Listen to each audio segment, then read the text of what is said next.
بیٹی کا فیصلہ اگر غلط ہو جائے تو معافی نہیں دی جاتی اس کو، نہ معاشرہ معاف کرتا ہے نہ اپنے، اور اگر بیٹی کی زندگی میں ماں باپ کا فیصلہ غلط ہو جائے تو کہا جاتا ہے بس بیٹی کے نصیب۔ شاہ حویلی میں اس وقت سوگواری چھائی ہوئی تھی۔ گھر کے کی سب سے لاڈلی بیٹی ردا شاہ کی میت اس وقت بڑے سے صحن میں بیچ میں رکھی ہوئی تھی اور سبھی کی نظریں انتہائی حیرت زدہ تھیں۔ ہر کوئی رو رہا تھا۔ ردا شاہ 2 دن بعد جس نے اپنی 18ویں سالگرہ منانی تھی وہ آج ہمیشہ کے لیے سو گئی تھی، اور جو اگر ردا شاہ کی موت کی حقیقت کسی کو پتہ چل جاتی تو پوری شاہ حویلی نے شرم کے مارے زمین میں گڑ جانا تھا۔ ارمان شاہ کی نظریں تو صرف بہن کی میت پر تھیں۔ کل ہی تو وہ ضد کر رہی تھی کہ اسے گاڑی چاہیے اور ارمان شاہ نے تو اس کے لیے گاڑی کا آرڈر بھی دے دیا تھا، لیکن افسوس گاڑی آنے سے پہلے ہی وہ لمبے سفر پر چلی گئی تھی۔ ارمان کے والد نے اپنے بیٹے کے کندھے پر ہاتھ رکھا تو وہ جو ایک ٹک بہن کو دیکھے جا رہا تھا چونکا۔ بیٹا جنازے کا وقت ہو چلا ہے، کتنے دکھ سے وہ بولے صرف وہی جانتے تھے۔ اپنی چھوٹی معصوم بہن کو کیسے منو مٹی تلے دفنا دوں بابا، وہ بنا پلک جھپکے دکھ بھرے لہجے میں بولا۔ وہ اس وقت پلر کے سہارے کھڑا ہوا تھا اور کوئی بھی ان باپ بیٹی کی جانب توجہ نہیں تھا۔ بیٹا جو اللہ کی مرضی، اللہ کے آگے کس کی چلتی ہے، اللہ کی امانت تھی، اس نے واپس لے لی۔ کوئی شکوہ شکایت مت کرنا میرے بیٹے، وہ آنسو ضبط کرتے ہوئے بہت مشکل سے اپنے بیٹے کو سمجھا رہے تھے۔ شکوہ شکایت بابا، وہ جس حال میں ملی آپ جانتے ہیں نا، اس کے بدن پر کوئی لباس نہیں تھا، کتوں کی طرح نوچا ہوا تھا میری معصوم بہن کو اور گلے پر نشان تھا۔ مارا گیا ہے میری معصوم بہن کی عزت کو روند کر۔ وہ پلر سے ٹیک چھوڑتا ہوا ان کے برابر کھڑا ہوا۔ سخاوت صاحب کو آج اپنے بیٹے کا قد اپنے قد سے اونچا لگا۔ اس کی باتیں کسی تیر کی مانند دل میں پیوست ہوئیں۔ وہ چاہ کے بھی خود پر ضبط نہ کر سکے اور خاموشی سے وہاں سے ہٹ گئے، مگر ارمان نے اب تک ایک آنسو نہ بہایا تھا۔ وہ سخت دل سخت جان ابھی تک اپنی بہن کو ہی دیکھے جا رہا تھا۔ بھائی آپ مجھے بہت تنگ کرتے ہیں نا، دیکھنا ایک دن چلی جاؤں گی، بس ڈھونڈتے رہ جائیں گے۔ ردا نہیں ملے گی۔ ردا کا مسکراتا اور اداس چہرہ بار بار ارمان کی آنکھوں میں سما رہا تھا۔ موت آئے گی تو ہنس کے استقبال کروں گی، اس زندگی نے بہت اذیت دی ہے مجھے۔ کلمہ شہادت۔ اویس شاہ آگے بڑھ کے میت کو اٹھانے کی اجازت دینے لگے تو ارمان حقیقی دنیا میں لوٹا اور خود بھی بہن کے جنازے کو کندھا دیا۔ بھائی میں نے پرانی رسم پھر سے زندہ کرنی ہے۔ اچھا وہ کیا؟ میں سسرال میں گاڑی میں نہیں ڈولی میں جاؤں گی۔ وہ اس کے کان میں دھیرے سے منمنائی۔ اچانک ہی ارمان کے قدم لڑکھڑائے۔ ساتھ چل رہے عمر نے فوراً بھائی کو سنبھالا اور خود کاندھے پر ہاتھ رکھا۔ ارمان کے قدم بہت بھاری ہو رہے تھے، اس کا دکھ کم ہونے کے بجائے بڑھتا جا رہا تھا۔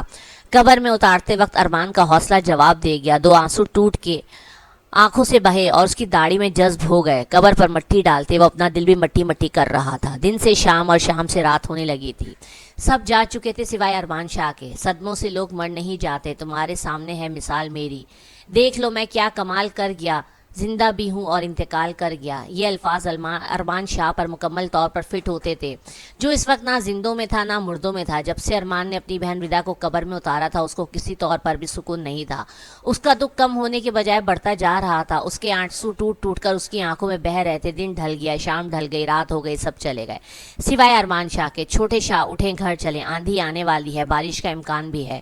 شیر خان نے اسے پکارا۔ ایک وہی تھا اس کا سایہ جو ہر پل اس کے ساتھ رہتا تھا۔ عمر میں بڑا تھا ارمان سے، لیکن ارمان شاہ سے دل سے پیار کرتا تھا، دل سے عزت کرتا تھا۔ شیر خان میری بہن کو اندھیرے، طوفان اور بجلی کی کڑک سے ڈر لگتا تھا۔ اگر میں چلا گیا تو وہ اکیلی ڈر جائے گی، مجھے پکارے گی، تو مجھے یہیں رہنا ہوگا نا اس کے پاس، تاکہ اسے اکیلے قبر میں ڈر نہ لگے۔ وہ بے بسی کسی کیفیت میں بولتا قبر کی مٹی پر ہاتھ پھیر رہا تھا۔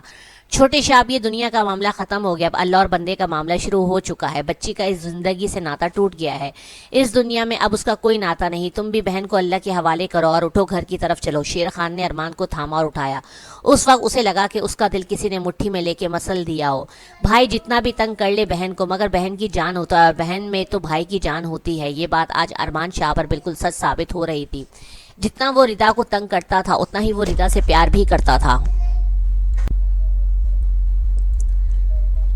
وہ ردا کے لیے کچھ بھی کر سکتا تھا، مگر اب جو اس کی بہن ردا کے ساتھ ہو گیا، ارمان کو سمجھ نہیں آ رہا تھا کہ وہ اپنی بہن ردا کو کیسے انصاف دلائے اور کیسے ان مجرموں کو ڈھونڈے جنہوں نے اس کی بہن ردا کے ساتھ اتنا گھناؤنا کام کیا۔ ارمان کا بس چلتا تو وہ اس پوری دنیا کو ہی آگ لگا دیتا جس نے اس کی بہن کی معصومیت کو اس سے چھینا اور اس کو اس دنیا سے ہی رخصت کر دیا۔ ارے درندوں، کبھی خود بھی تو سوچو کہ تمہارے گھر میں بھی تو ماں بہنیں ہوتی ہیں۔ اگر کوئی تمہارے گھر کی ماں بہن بیٹی کے ساتھ ایسا کرے تو تم کیا کرو گے؟ مگر نہیں، اپنے گھر کی بہن اپنے گھر کی بیٹی تو عزت ہوتی ہے، مگر دوسرے گھر کی بیٹی اور بہن کی عزت کو اگر ہم اپنی بہن اور بیٹی سمجھ لیں تو اس دنیا میں کوئی بھی ماں باپ بیٹی کے پیدا ہونے پر شرمندگی محسوس نہ کریں بلکہ فخر محسوس کریں۔ بچھڑا کچھ اس ادا سے کہ رت ہی بدل گئی۔ ایک شخص سارے شہر کو ویران کر گیا۔ بارش شروع ہو چکی تھی۔ ارمان مکمل بھیگتا ہوا گھر گیا اور قسم کھائی، میں ارمان شاہ قسم کھاتا ہوں کہ اپنی بہن کے عزت کے لٹیروں کو اور قاتلوں کو موت کے گھاٹ اتار کے دم لوں گا۔ اور اب دیکھنا یہ تھا کہ ارمان کا خود سے کیا ہوا یہ وعدہ اسے کہاں تک لے کے جاتا تھا۔ شاہ حویلی کے سردار رب نواز شاہ تھے، جنہیں سب بڑے شاہ کہا کرتے تھے۔ ان کے دو بیٹے ثقافت شاہ اور بشارت شاہ تھے۔ دونوں کی شادی خاندان میں ہی ہوئی تھی۔ ثقافت شاہ کی 3 اولادیں تھیں، ارمان شاہ، عدنان شاہ اور رضا شاہ، جبکہ بشارت شاہ کے بھی 2 بچے تھے، عمر شاہ اور زمل شاہ۔ سب ہنسی خوشی تو شاہ حویلی میں رہتے تھے، جو بہت بڑی حویلی تھی۔ شہر کے مین ایریا میں وہ شاہ حویلی پوری آب و تاب کے ساتھ اپنے دشمنوں کو آگ لگا جاتی تھی۔ ایک حویلی گاؤں میں بھی تھی۔ جب کبھی شاہ فیملی کے بچوں کا چھٹیوں کا پروگرام بنتا تو وہ گاؤں جا کے اس حویلی میں رہا کرتے تھے۔ ردا کو گاؤں بہت پسند تھا، اس کا بس چلتا تو گاؤں میں ہی شفٹ ہو جاتے۔ ارمان بس اپنی معصوم بہن کی معصوم باتوں کو یاد کرتا گاڑی کی سیٹ سے ٹیک لگا کر آنکھیں بند کر گیا۔ اس کی آنکھوں کے سامنے ردا کا ہنستا مسکراتا چہرہ آ رہا تھا اور پھر ایک دم اس کے بے جان وجود میں عجیب سی وحشت ہونے لگی۔ کچھ ہی دیر میں گاڑی شاہ حویلی کی حدود میں داخل ہو گئی۔ بارش ابھی بھی جاری تھی۔ اسے لگا آج بارش بھی کھل کے برس رہی ہے۔ ارمان کے دکھ میں اس کے ساتھ ساتھ آسمان بھی رو رہا تھا۔ ارمان شاہ، اس آواز پر وہ رکا، مگر اس نے رخ نہ پلٹا۔ جانتا تھا کہ اس کی ماں ہے اور ماں سے نظریں کیا ملاتا، وہ تو اپنی بہن کی بھی حفاظت نہیں کر سکا۔ کیسا بھائی تھا وہ، اس کا جی چاہا خود کو مار ڈالے۔ ارمان، رونا ہے تو رو لو بیٹا۔ نور بیگم کا خود کا چہرہ ان کے رونے کی چغلی کھا رہا تھا۔ رونا نہیں آ رہا ماں، وہ بے تاثر لہجے میں بولا۔ تو نور بیگم نے آہ بھری، بارش ہو رہی ہے اور میری ردا بارش سے تو بہت ڈرتی تھی ارمان۔ اسے بارش، بجلی کے کڑکنے سے بہت ڈر لگتا تھا، اب وہ کیسے وہاں پر رہے گی؟ نور بیگم بری طرح روتے ہوئے اپنے بیٹے کے گلے لگ گئیں۔ ارمان نے انہیں اپنے ساتھ گلے سے لگایا۔ عدنان بھی سیڑھیاں اترتا وہیں چلا آیا اور ارمان کو دیکھتا اس کے سینے سے جا لگا۔ وہ رو رہا تھا، اتنا جوان مرد آنکھوں میں آنسو لیے رو رہا تھا۔ ردا تو عدنان کے دل کی دھڑکن تھی۔ زندگی موت واقعی اللہ کے ہاتھ میں تھی، لیکن جو حالت ردا کی وہ دونوں بھائی دیکھ چکے تھے، ان دونوں کی روح کانپ گئی تھی۔ وہ دونوں بھائی چاہ کر بھی کچھ نہیں کر پائے۔ بھائی میری بہن چلی گئی، عدنان بلک بلک کے رو رہا تھا۔ ارمان کی آنکھیں بھی آنسوؤں سے بھر گئیں، لیکن وہ دل پر پتھر رکھ کے اپنی ماں اور بھائی کو دلاسا دیتا رہا۔ آج ردا کی موت کو 1 ہفتہ ہو گیا تھا۔ سبھی حویلی میں قید ہو کر رہ گئے تھے، جبکہ ارمان شاہ اپنی بہن کے لیے روز صدقہ خیرات کیا کرتا تھا۔ اس نے عادت بنا لی تھی۔ وہ آج واپس پلٹا تو ایک لڑکی کو برقع پہنے اندر جاتے دیکھا۔ یہ لڑکی کل بھی آئی تھی اور آج بھی آئی ہے، لیکن یہ کیوں آ رہی تھی؟ لگتا ہے یہ ردا کی دوست ہے۔ ارمان کو کچھ شک ہوا، لیکن وہ ایک دن بھی تو تعزیت کے لیے آ سکتی تھی۔ وہ لگاتار 2 دن سے کیوں آ رہی تھی؟ خیر، خود کو تسلی دیتا ہوا ارمان اندر کی جانب بڑھ گیا۔ ارمان مردان خانے کی جانب بڑھ گیا اور وہ عبایا پہنی لڑکی نے پلٹ کے دیکھا کہ اسے محسوس ہوا کوئی اسے دیکھ رہا ہے۔ اسے اپنے اوپر کسی کی نظروں کا گمان گزرا تھا، پر وہاں کوئی بھی موجود نہیں تھا۔ اس لڑکی نے سپارہ اٹھایا اور پڑھنے لگی، اور پھر ردا کی امی کے گلے لگی اور افسوس کرتی ہوئی باہر نکل گئی۔ ارد گرد دیکھا کوئی نہیں تھا، جلدی سے موبائل بیگ سے نکالا، کال ملائی اور گاڑی منگوائی، اور کچھ ہی دیر میں وہ لڑکی وہاں سے چلی گئی۔ لیکن کوئی تھا جو اس کا پیچھا کر رہا تھا اور اپنی گاڑی کو اس کی گاڑی کے پیچھے لگا لیا تھا۔ 1 گھنٹے کا فاصلہ طے کرنے کے بعد وہ ایک علاقے میں داخل ہوئی، جبکہ دوسری گاڑی بھی کافی فاصلے پر رک گئی تھی۔ گاڑی ایک گھر کے باہر رکی اور وہ نیچے اترتے ہوئے اندر داخل ہوئی، جبکہ پیچھا کرنے والی گاڑی پیچھے سے ہی واپس چلی گئی۔ ماہین نے اندر آتے ہی عبایا اتارا۔ ماہین کا دل خون کے آنسو رو رہا تھا۔ ایک درد، ایک تکلیف وہ روزانہ ردا کے گھر سے لے کے آ رہی تھی، آنسو بہتے جا رہے تھے۔ اس حویلی میں رہنے والوں کا یہ دکھ ماہی اپنے دل پر محسوس کر رہی تھی۔ ابھی وہ انہی سوچوں میں مشغول تھی کہ اندر کمرے سے آوازیں آنے لگیں۔